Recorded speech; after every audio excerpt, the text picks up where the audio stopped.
association can really inspire you, and also sometimes it can also demotivate you if you hang around the wrong people.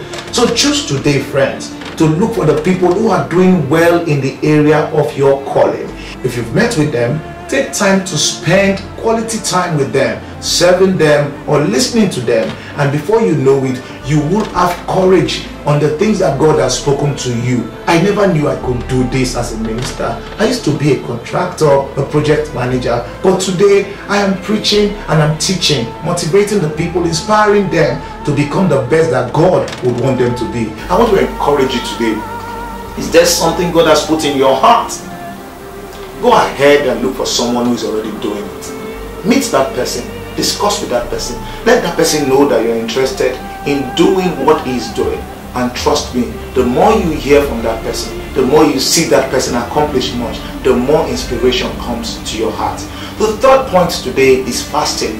Fasting is the act of trying to bring down the carnal or physical distraction so that your spiritual antenna will be enlightened to catch spiritual waves, especially voices of God. I tell people, fasting does not help God in any way. What God will do, he has done in the person of Jesus Christ. He said if he could give us Jesus, what else will he withhold from us? If he has given us his ultimate, then not into the spiritual world to see those things that are ours so that we can enter into that realm and embrace it with every sense of urgency and responsibility. Fasting is not just about not taking in food. You can fast from every other thing. When you fast, make sure your mind is focused on the spiritual essence. Christianity is not just the only religion, as it were, of faith that uses fasting as a spiritual practice. Many other religions do the same. In fact, I found out that many do it better than the Christian faith. When some are doing the fasting, they go into seclusion. They go into places where they will not interface with human beings. And before you knew it, their mind travels. But for us, sometimes we take it casual.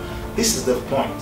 When you are fasting, make sure you are connected with the source, which is the Word of God. Make sure you are worshiping. Make sure you are praying. Make sure you are communicating with God so that you can be inspired. Fasting is not just about hunger strike. Fasting is about depriving yourself of anything that will distract you in the spirit realm. Number 4 today is meditation. Meditation is deep thoughts. When you sit down and think about issues that has come through your mind and you give it deep thoughts. Meditation is like musing over the thoughts that you have in your mind and trying to break it down into smaller components that will be usable for you in your daily life. My friends, today I want to encourage you.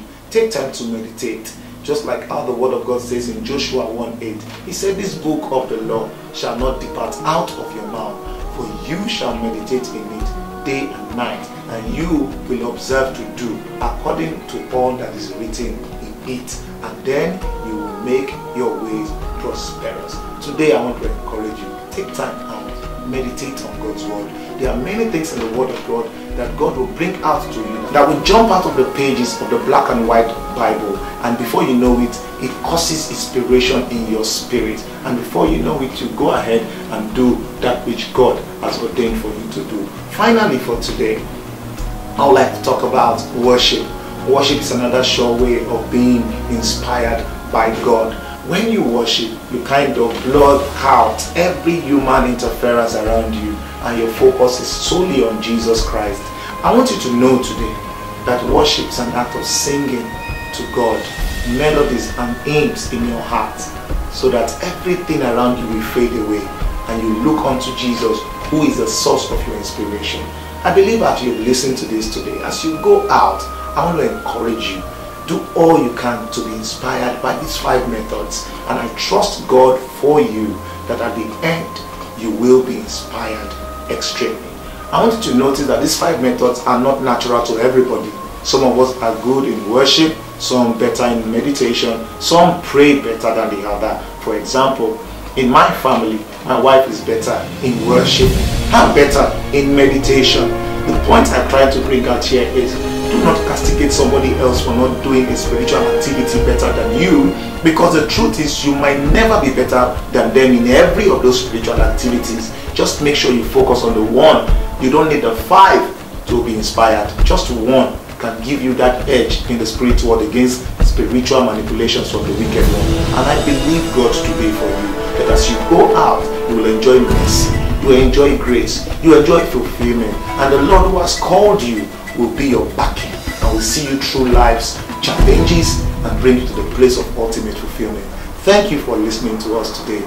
My name remains Godwin Uwuba'men. Until next week, have a wonderful day. Enjoy grace.